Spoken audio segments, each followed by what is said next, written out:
And One Piece is the perfect case study for how animation has evolved throughout this entire medium, and how, as this medium has grown, so has the acceptance of it and the destigmatization of animation in our culture. And now we need to pass the final hurdle. Dubs are good now. Yeah, they were garbage when they initially started, but Cowboy Bebop's dub, which has not been changed since its original 90s run, is some of the best dub acting in that era. I do not care for the original Evangelion dub, which was the 90s, but it was still spectacular. And now we have dubs that are beautiful and incredible. So don't be afraid to watch a dub. Yeah, the story's a story. So I just jumped on camera real quick to add a little of the old man perspective. During the 90s, there was a fantastic segment on MTV where they introduced new animations. One, Eon Flux, which they then turned into a live-action movie with Charlize Theron. I believe she actually broke her back on that movie, but obviously healed, thankfully. And fantastic one based on a comic book called The Max, which was this giant purple dude.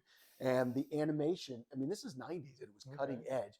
And then George Plimpton, not the personality, writer, actor, but the artist, would do these amazing like experimental animations of like a head and then being swallowed by another mouth. And it was just fascinating. And MTV, at the same time The Simpsons was starting, was getting into this animation. And they started right from the beginning. This is adult. We're not pandering to kids. This is adult style animation. So I think MTV, which now leads to Nickelodeon, which leads to Paramount, really also jumped in on this and helped give us this early adult animation. Now, those were American. They were not transported, imported from anywhere else. So we didn't have the subs and dubs issue. But it really got, I think, Americans my age accepting animation as entertainment and not just for kids. So that as we got older and like a Seth MacFarlane got older and he wanted to get into making the animation, that's when we all started like, oh, cool. So now we have a generation that grew up with it. They want to make it versus the boomers who are like, that's for kids. We're not going to do anything with that. Cartoons are for kids or animation for kids.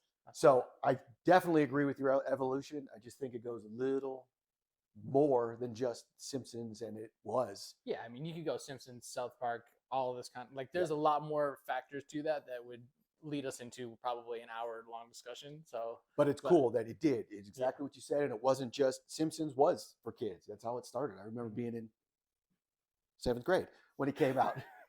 And my buddy Kyle Palladino ran for president of student council on the platform The Simpsons. Very wildly popular. But that it was made for kids. But then because it had the adult humor, adult could sit and watch it. And I hate to say this, we've gotten to a point where like Bluey. Yeah. Adults can sit and watch Bluey and it's still entertaining, but it is made for kids. I watch it with my dog. We're definitely more open to it. So I agree. That's crazy. You hear that? He agrees about anime. That's wild. Mark this moment right here. Yes, there are both subs and dubs. That's why I agree. Sorry, I just wanted to. No, you're good. We might not